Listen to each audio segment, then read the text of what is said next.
This is a special archive episode of The Wild. I hope you enjoy. It all started with a single drop of water around 13,000 years ago. A glacier high up in the mountains started to melt. That steady drip became a trickle and eventually a river. Birds, insects, mammals and fish began to call it home. An ecosystem was born, and life began to flourish. For thousands of years, the river flowed free, from 5,000 feet up in the mountains, down into the Strait of Juan on the edge of the Pacific Ocean. Until 100 years ago, a moment ago in the life of the river. But in that moment, everything changed. A dam was built. 2 dams to be exact, and the water of the Elwha River in Washington state was halted. For human progress, hydroelectricity, for human life. But life as the river knew it started to crumble. And as the dams were constructed, the ecosystem became dismantled. But a river is patient. What came next is an amazing story of nature's resilience and the wonder of what's possible when we set back the clock on a damaged ecosystem. From KUOW in Seattle, I'm Chris Morgan. Welcome to The Wild.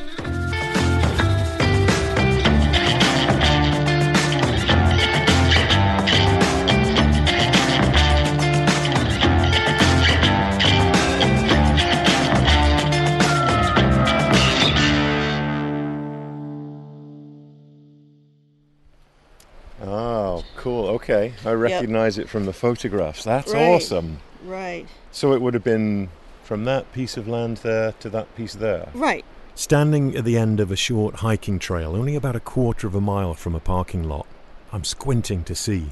You can still see a little bit of parts of the dam that they, just wasn't economically reasonable to remove. That's Sarah Creechbaum. She's the superintendent of Olympic National Park that the Elwha River runs through. She could have taken me anywhere in her park, but it's this spot she chose.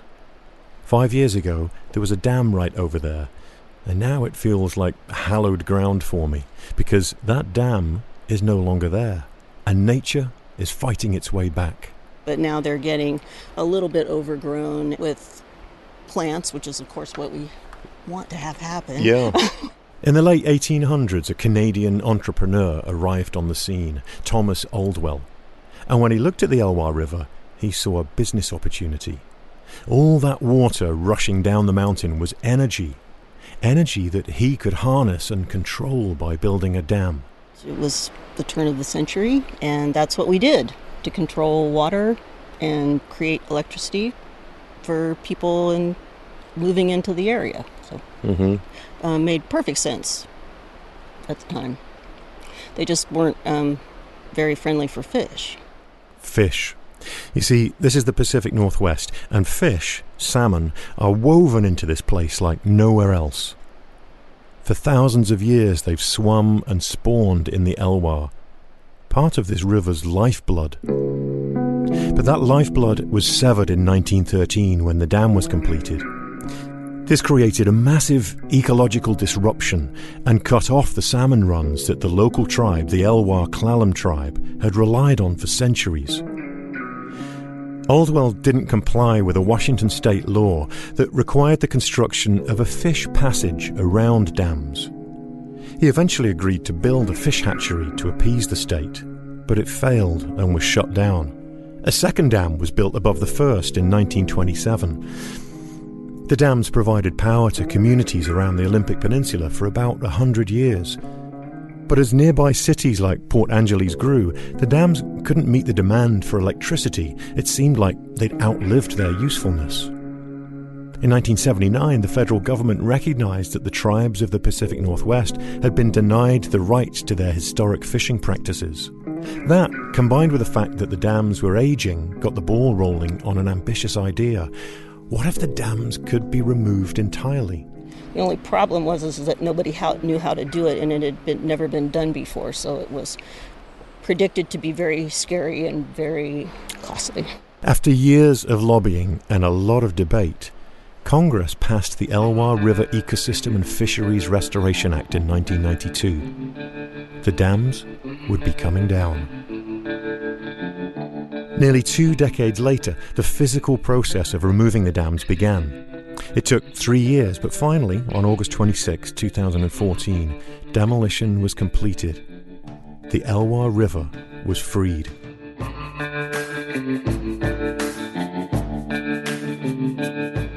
Suddenly, more than 70 river miles of pristine spawning habitat were available to the fish.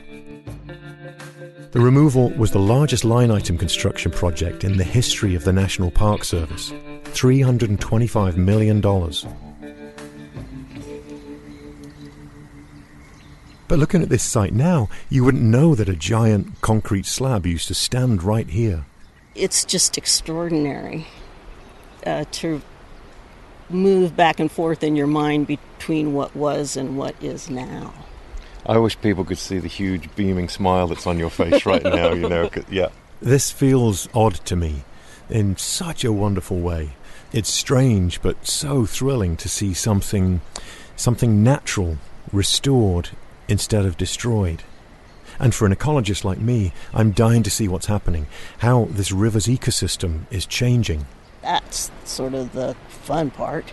It's like this big mystery, right? What's going to happen when the fish actually get up into the upper reaches, into some of the creeks, and they start to die, and different plants start to grow along the streams that give cover for different species that maybe haven't been there in our memories?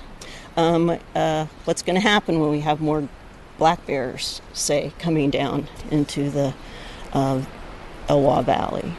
It could be really cool to see what happens. Bears, don't get me started, but there's a lot more besides. To see what has happened, I leave the hillside and head down to the river valley. Time to get my boots wet. What we're setting up here is just kind of our fish processing station. This is George Pess. He's a fisheries biologist with the federal government. He's in his 60s with a hint of New York about his accent. What an amazing place you brought us to here. Yeah, it's beautiful, isn't it? It's like a little Shangri-La. Yeah, it's a pretty special place, that's for sure. I've met up with him on a rocky bank of a small tributary of the Elwha. There are tall coniferous trees all around us, and the sunlight is pouring through. It's shimmering off the water. George and a few other researchers he works with have been tracking juvenile fish in the river since the dam removal. If the fish are doing okay, there's hope for the whole ecosystem. The dams came down pretty dramatically. In the grand scheme of a river, it happened fast, a quick, physical change on the landscape. But biological, ecological changes, like with these fish, often take longer.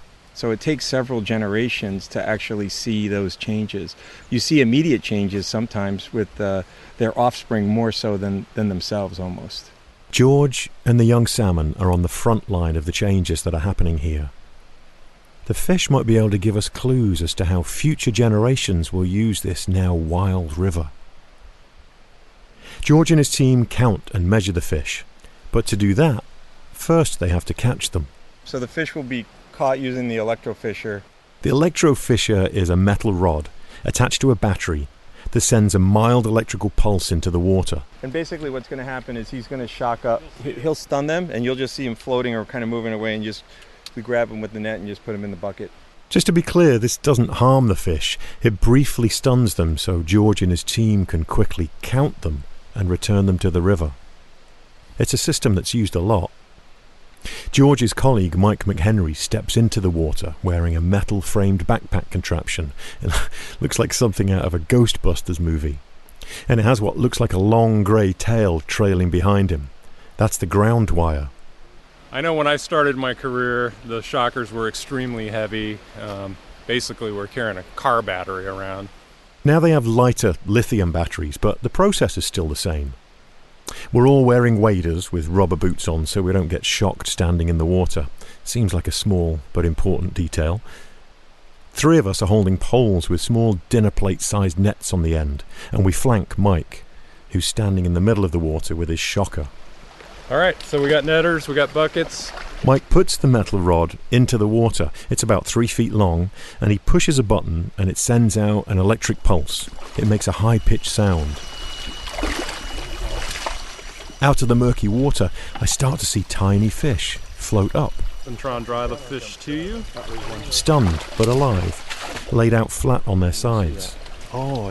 Okay, so they don't surface, right? They could be under, yeah. They could be under there. And there's lots of algae for them to hide in. Yep. We're scooping up the fish as we go. Most of them are really small, only an inch or two long. Some of the more lively ones try to swim for cover in the silty leaves at the edge of the creek. Oh, big guy there. Mike, I think I'm going to turn you down a notch. Okay. Oh, is that one there? One right there, yeah. Yep, good eyes. Yeah, nice. Way to go. Soon there are dozens of them around us, skirting every which way. Wow, okay, they're coming in thick and fast now, aren't they? Yeah. I can't keep up with them, and my hand suddenly touches the top of the water. There you go. Oh yeah, I got a zap from the water then. Huh. Another one out there, Chris. Got it. Right in front, yeah. After about 20 minutes of work and some minor electric shocks, we have over 200 fish in our bucket. Whew, most successful fishing trip I've ever had, that's for sure. And then they begin to count. Coho 72. Coho 72. 3.9. 3.9, no tag, no clip. Coho 75. So the guys have brought the buckets full of the young fish over to the table now, and they're processing them. So 4.8. they place them into this tub that's got sort of a liquid in there that anaesthetizes them a little bit, so they're easier to handle. And they weigh them, and you can hear Todd calling out the species, Coho 71. Coho 71. the length, 3.9. 3.9. and whether or not they've been tagged. 3.9, no tag, no clip. And then George is taking all the data down into a laptop. 3.6. Really amazing, efficient system they've got going on. Coho 76. Heads down, methodical, 6.1. focused. 6.1, no tag, no clip. They do this over and over again, hundreds of times. They're at it for hours. Coho 67. Coho 67. They also take a tiny DNA sample from the tail, not much bigger than a pencil tip. A key bit of information that will be used to see where and how far up the river the fish go. Coho 66. They count almost 400 fish in total for the entire day. Coho 75. It's a bit of a surreal process. Shocking fish, catching them, counting them, releasing them. It isn't lost on George and his team. George equates this whole process to an alien abduction for the fish. Where another being is coming into your environment, stunning you, drugging you, taking something from you, putting something in you, and then releasing you back in your environment, and you have to tell everyone else that just happened and nobody believes you. You just... Whatever you say there. That's what you told your wife because you were at the bar. We know. Okay, back to business. Coho 64. Coho 64. 3.4. 3.4, no tag, no clip. And the fish are coming Coho back. 68.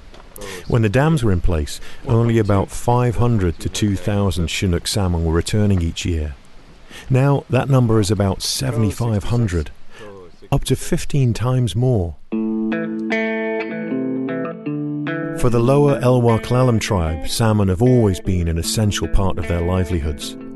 To help bring salmon back to the Elwha, they placed hatchery-raised salmon in several of the tributaries connected to the river between where the dams used to be.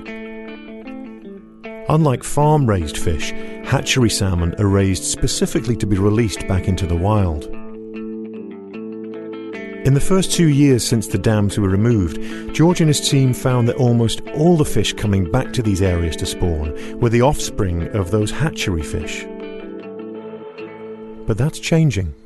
Now what we're seeing is that less than half of them, or maybe even 2/3 of them, are not that. So in other words, those fish start to basically call that home and start to utilize those areas. Meaning new wild fish that were not born in the hatchery were coming back. They've rewilded themselves in some ways. Yes, absolutely. That's fascinating, and in just a short order as well. Within one generation, really. Yeah. So it's pretty amazing because the life of a Chinook, a coho is about 3 years, essentially 2 to 3 years. In other words, the coho salmon are learning quickly about the availability of all this new river habitat, that 70-mile stretch. So some of these stray fish, the ones that stray, are kind of the pioneers for their species, right? Pushing on in. Absolutely, absolutely. And And really what's interesting too is that males will stray more than females because they're always looking for females. So really it's when the females kind of establish areas, that's when things start to change. Coho 71. Coho 71. As with most wildlife species, it's the females that are most important. They're the ones that bring new life, after all. Then, as we're counting, we find something really special. A yearling Chinook salmon. Oh, that's so cool. This is a discovery that would have been very unlikely before the dam removal, and it all has to do with something known as life history strategy. Bear with me, I'm going to get all ecological on you for a moment. A life history strategy is an ecological term that basically refers to an animal's life cycle, how often it breeds, how it survives, and the pattern of its life. Different groups within the same species can have different life history strategies. And now that the dams are gone, the river is seeing a reawakening of new life history strategies form, and the yearling Chinook is a perfect example of that. Before the dams were removed, young Chinook only had access to the lower reaches of the dam. The water was warmer, so typically they would hatch, spend 2 or 3 months in the river, and then head out to the ocean. But now, with access to the cooler, upper reaches of the Elwha, some Chinook are staying in the river longer. This allows them to grow slower and bigger. And it creates more diversity among the population, which means a better chance the population will remain strong. That's why this group was so excited to find a yearling Chinook in their count. George equates it to having a diverse financial portfolio. If you have a certain amount of money, you don't want everything to be in stocks. You want it to be in stocks and bonds and mutual funds and land, because any type of financial disturbance can affect you. So the stability comes from having that diversity, so that if stocks go down, bonds might go up, so your overall net is okay. It's the same thing with populations of animals. Other species along the Elwha are developing new life history strategies as well, like the American dipper. Dippers are those little birds that basically are the size of a golf ball with a little toothpick as a tail, and they live along river systems, and they eat insects in the streams and other things. These little migratory birds are getting bigger because, along with insects, they now have more salmon carcasses and salmon eggs to chow down on. And those are kind of like little pieces of steak or protein pills for these animals. So instead of having one clutch or one set of eggs each year, they started to have 2 sets, and they became resident dippers instead of migratory dippers.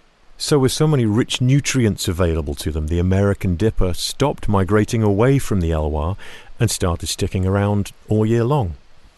And they had more young, so their life histories are changing too, because of the fish. I think that the increase in the amount of different life histories that we're seeing, the increase in the numbers of fish, the increase in the distribution of where we're seeing them, all point to one thing, and that means if fish are utilizing areas and they're healthier, then that means that the ecosystem is actually responding. As we're hiking back to the truck, we make another surprising discovery. So big! A male Chinook salmon that has died naturally after coming back upriver and spawning. It's just huge. I can't believe the size of him. I'm 6'4", and he's longer by about 6 or 8 inches than my leg. Yeah, I'm guessing he was 30 pounds when he was in his prime. Yeah. And I mean, if you could see this fish, I mean, it's not a small creature. This is not something you catch on the end of a line in England, The dams were down by 2014, and in the life cycle of a Chinook, they returned to the river from the ocean after 4 years on average. So if you do the math, this fish could have been the offspring of some of the first fish that got up here in 2015, and this could be, basically one of the returns. One of the offspring from one of the original colonizers. It's amazing, right? So this is like this guy is on the frontier of bringing back the salmon population here, Could right? very well be. And one of the first ones, effectively. Yeah. This fish can be a sign that the system is working. It's a lesson that more often than not, we just need to get out of the way and let nature do her thing. These fish are doing what they're supposed to do. They've been doing it a long time, about 120 million years, so I think they know what to do. And over that time, over that 120 million years, they've become core to their ecosystem. Studies have shown that through the course of their life cycle, salmon benefit over 130 species of insects, birds, fish and mammals. But for George, the power of this place goes way beyond just the science. What is it about this place that you love? Like, take your science hat off for a moment. Yeah, it's hard. It's I get emotional about it because, you know, boy, how do I put this?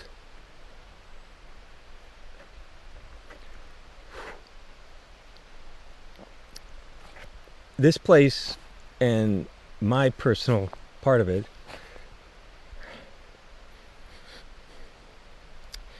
I always I equate this back to my childhood. I equate this back to something that I believe that's larger than us.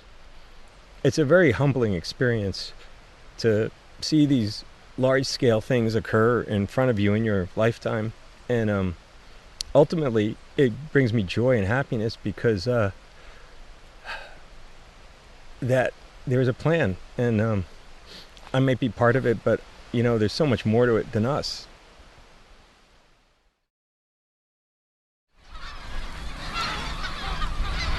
You see the eagles? I meet up with Robert Ellefson, an elder with the Lower Elwha Klallam Tribe. He's also a trained biologist and runs the fisheries management program for the tribe. We're strolling across a sandy beach towards the mouth of the Elwha River, where it spills into the sea, and he's excited to share the place with me. I'm surprised by what he shows me first. We got a prolific number of surfers out here now. They're coming back. That's all part of the ecosystem. Yeah. No, they are very helpful, and they're, you know, generally very respectful. That's awesome. Of the environment. Oh, who'd have thought? Pull the dams down, bring the surfers back. The surfers are back for a very specific reason. You see, this sandy beach we're walking on didn't used to be here. After the two dams came down, it released 33 million tons of sediment. 100 years' worth that had been building up behind the dams that has literally reshaped the topography of the land. Insta-beach. So can you point to the river mouth? Well, you can't even see where it comes out. No, you can't even see the river mouth. It's a half-mile walk that way. We'll walk down here. It's easier to walk on the beach. But okay. This whole area used to be a rocky shoreline. The new beach is almost a mile long and full of soft, dark sand. The sand and gravel was almost non-existent. That's hard to believe. Yeah. Interesting. Oh, it's so, if you can feel how dynamic it is, you know, it feels like a brand new place in some ways, right? Nature taking control again. And it's not just the surfers that have repopulated this beach. Just a year after the dams were removed, Dungeness crabs started to show up in the seawater at the edge of the new beach. By the next year, they were out there in such numbers that some of our tribal members and some of the state harvesters started harvesting and making money out here off the beach in front of all this sand and gravel, because that's what they need to dig into to protect themselves. They need it for protection against the hard currents out here and from predators. It's quite hard to get your head around that a liberated river can result in new habitat that saltwater crabs now call home.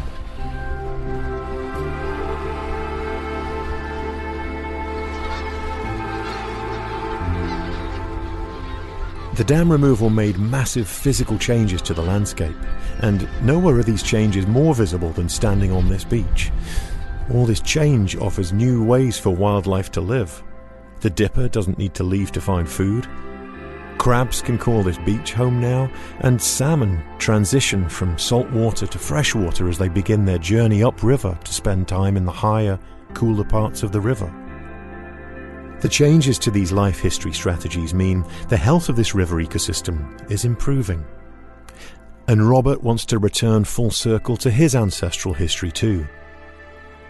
He's hopeful that in a couple of years the salmon numbers will be high enough for him to start commercial fishing again. It's impressive what nature can do when we humans just get out of the way. It's all just like we predicted it would happen if things went right. And it's actually, if anything, happening faster than what we had hoped. Hope. It's something I've felt a lot in these past 2 days. Not just witnessing the return of a river, but what it means to the people here too. George Pess, the fish researcher, told me he used to take his daughters camping at the headwaters of the Elwha when they were young, but they would see no fish. But now, his daughters are grown, the dams are gone, and he's planning another camping trip.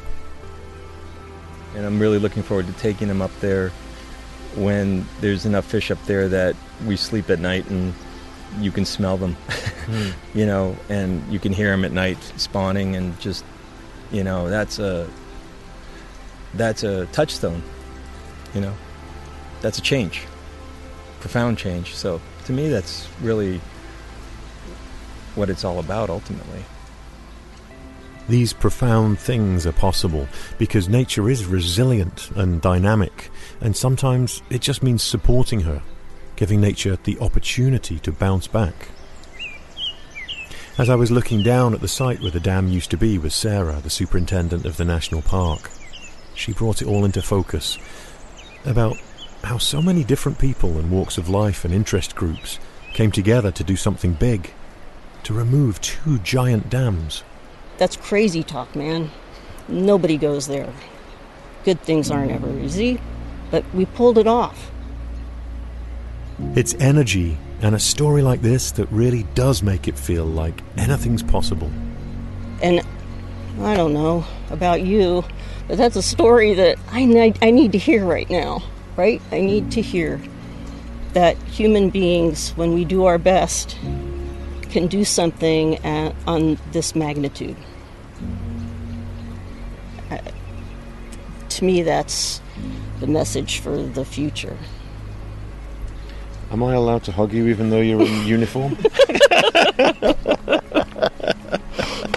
That's just amazing. It's these wild places that ground us and bring us back to our human roots and what we're capable of. And from a drip in the mountains to a river set free, it's a story that'll unfold for hundreds of years to come as it follows the twists and turns in the life of a river and everything that it brings.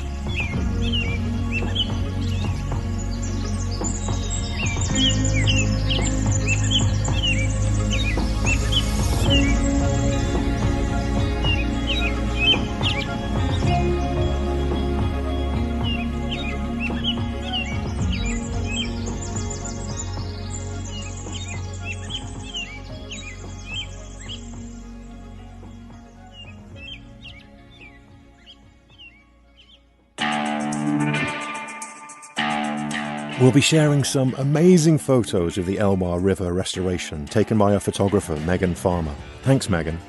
Check them out on our Instagram @TheWildPod. If you enjoy The Wild, and I hope you do, I'd like to ask you to tell 2 friends about the podcast and encourage them to subscribe. The more listeners we have, the more episodes we'll be able to produce. Thank you. On the next episode of The Wild, we'll take a look at the transformative power of coming face to face with a wild animal. Suddenly, I stop in my tracks because I'm stopped by 2 blazing eyes that are looking right into mine, right in front of me, on the path. The Wild is inspired not just by nature, but by people who work in it, love it, protect it, including organizations like Washington's National Park Fund. I want to give them a special thanks for their help with this episode. We've got a link to their website as well as other resources at thewildpod.org. The Wild is a production of KUOW in Seattle in partnership with my work at Chris Morgan Wildlife. Our producer is Matt Martin. Jim Gates is our editor.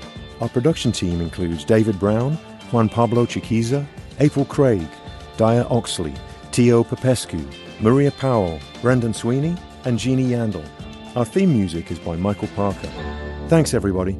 I'm your host, Chris Morgan.